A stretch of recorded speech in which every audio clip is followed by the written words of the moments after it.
Anies Baswedan kan bingung, nggak punya panggung, nggak punya panggung, jadi bingung mau jadi apa? Partai nggak punya, diajak partai lain enggak, punya jabatan enggak, makanya kerjanya di nongol di YouTube orang mulu. Lu undang dia ke sini, datang dia, yakin orang nggak ada kerjaan. Lu pikir kenapa Anies Baswedan datang ke pelantikan? Ganjar kan nggak datang, Anies kan datang, orang nganggur. Pak Anies juga bingung. Aduh, gue terima undangan lagi, suruh datang. Kalau gue ngeles apa ya, orang gue nganggur, semua orang tahu ya datang lah dia. Jadi itulah yang membuat posisi Mas Anies berat. Kalau Mas Anies nggak melakukan apapun, bisa jadi dia nggak relevan loh nanti. Ketika ada pilpres selanjutnya, nggak ada yang nyebut namanya, nggak ada yang tahu kiprahnya. Wow. Jadi Pak, kita tuh sebenarnya penasaran gitu tentang apa sih kegiatan Pak Anies pasca pilpres dan setelah itu pilkada, di mana kita tahu sama-sama bahwa Pak Anies tidak ikut berkontestasi dalam Pilgub DKI. Bapak mungkin bisa cerita sedikit tipikal kegiatan Bapak setelah Bapak tidak menjabat nih Pak, gitu. Assalamualaikum warahmatullahi wabarakatuh. Pilpres telah berlalu, juga pilkada DKI, dan pemenangnya sudah kita ketahui masing-masing. Namun poinnya bukan di situ, tapi Pak Anies Baswedan yang memang belum ditakdirkan oleh Allah untuk menjadi presiden dan juga tidak dicalonkan maju di Pilkada Jakarta, dan ini juga salah satu yang digiring oleh beberapa orang untuk merusak citra Pak Anies sebagai pengangguran saat ini. Nah, berikut kita akan dengarkan, Masya Allah, ketika Pak Anies ditanya soal apa kesibukannya, yang memang sebagian orang telah menyebutkan bahwa beliau sekarang menjadi pengangguran dan tidak punya kerjaan. Jawaban Pak Anies ini sungguh luar biasa, bikin kita terharu dan mewek rasanya mendengarkannya. Tanpa berlama-lama, langsung saja kita saksikan berikut. Pertanyaan kedua, ini mungkin lebih sensitif ya Pak ya. Bapak ini kan dijegal sana sini ya Pak ya. Iya benar. Kemudian ada banyaklah fitnah yang berseliweran di sosmed, para buzzer semua melakukan itu. Kemudian langkah-langkah politik Bapak bagi saya serasa dimatikan begitu. Apa sih yang Bapak rasakan? Karena kami tuh melihatnya Bapak kayak tenang, ya nggak sih? Legowo gitu, kayak nggak ada dendam, nggak terpancing emosi gitu. Resepnya apa Pak? Iya, ini Bapak Berita. Jadi memang banyak yang jegal-jegal ya sini ya. Banyak yang jegal ya gitu. Jadi kalau kita ini menjalani ini semua Ibu sekalian, saya terlibat di dalam kegiatan kemasyarakatan dan kegiatan kesehatan yang disebut kegiatan politik, itu bukan hal yang baru, dikerjakan dari dulu. Dan di dalam perjalanan itu ada yang mendukung, ada yang tidak mendukung, ada yang suka, ada yang tidak suka. Bagi saya, suka apa tidak suka itu urusan perasaan yang bersangkutan. Jadi kalau ada yang tidak suka pada saya, itu urusan dia, bukan urusan saya. Jadi saya tidak perlu pusing dengan apa yang dia rasakan. Yang penting saya melakukan hal yang baik, hal yang benar untuk semua, suka atau tidak suka yang bersangkutan. Jadi dengan begitu rileks saja gitu. Jadi ketika saya tugas di Jakarta, saya merasakan juga Bu, datang di tempat-tempat yang masyarakatnya mungkin dulu tidak memilih saya. Datang di tempat-tempat yang masyarakatnya memilih saya. Dan ketika di awal memang unik Bu, datang di tempat yang semuanya mayoritas tidak setuju dengan pilihan mayoritas Jakarta ya. Itu ketika datang adem betul Bu, anyep gitu. Kalau datang ke tempat yang setuju kayak tadi tuh rame gitu kan, kita mau rebutan foto. Nah, saya tidak menganggap senyap itu sebagai sesuatu yang harus dihindari. Saya datengin aja, nggak apa-apa, saya jalanin. Dan setelah jalan berapa bulan, semua berubah. Kehangatan itu ada di mana-mana. Jadi tidak kok kemudian permanen gitu, tidak. Nah, itu yang dengan masyarakat. Bahkan saya ingat di masa-masa awal itu, karena selesai pilkadanya sebetulnya tenang-tenang aja Jakarta itu. Sosmednya yang rame Bapak Ibu. Betul kan? Kalau ke TPS, ya ada yang milih A, ada yang milih B, tapi tenang kan? Cuman coba lihat, itu di sosmed. Wah, iya, pas nyoblos tenang, di sosmed, wih katanya Masya Allah. Ya kan? Nah, itu yang namanya buzz, itu begitu tuh. Buzz itu begitu tuh. Kalau orangnya namanya buzzer Bu itu. Nah, saya mana tadi ya? Soal rame.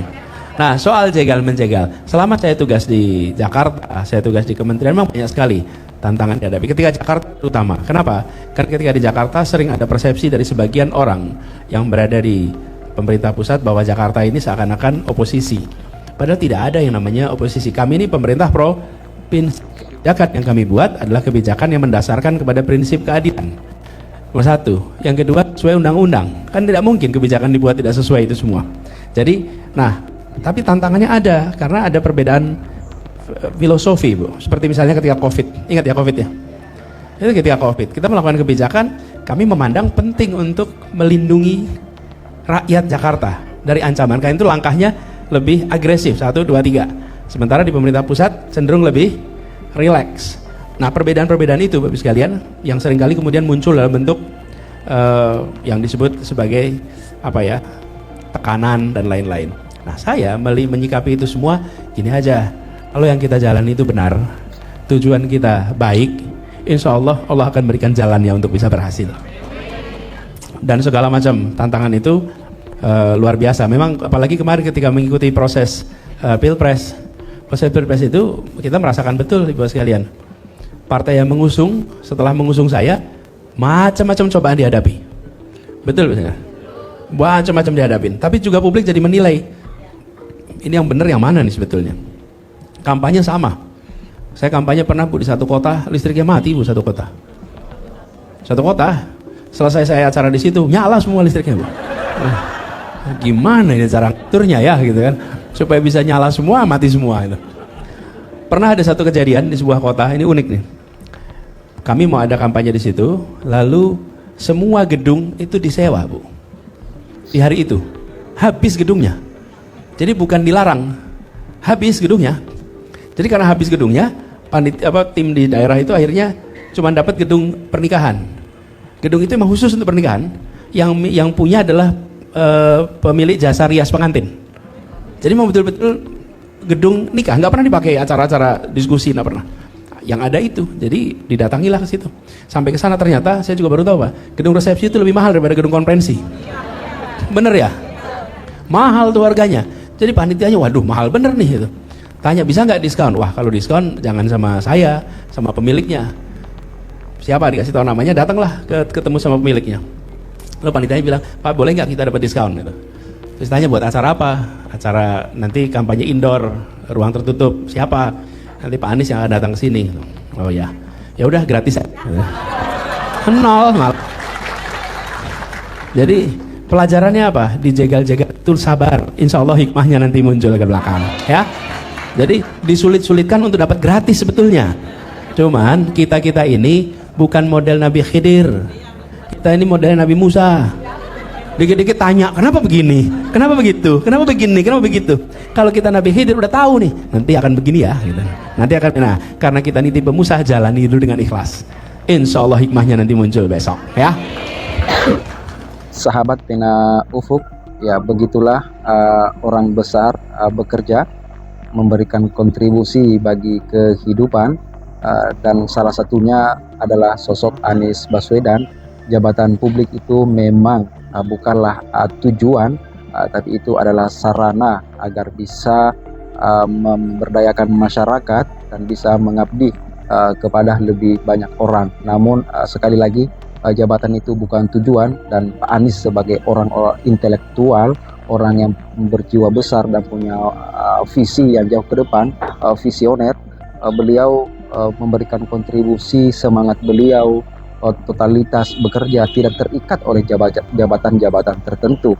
Ya, beliau dengan kapasitasnya, dengan skill yang memang di atas rata-rata sangat komplit, bisa mengetahui banyak hal secara komprehensif, begitu mendalam, sehingga ini yang membuat beliau Pak Anies sangat mudah untuk menyampaikan gagasannya, untuk menghadirkan sumbangsih kepada bangsa ini dan juga kepada masyarakat Indonesia.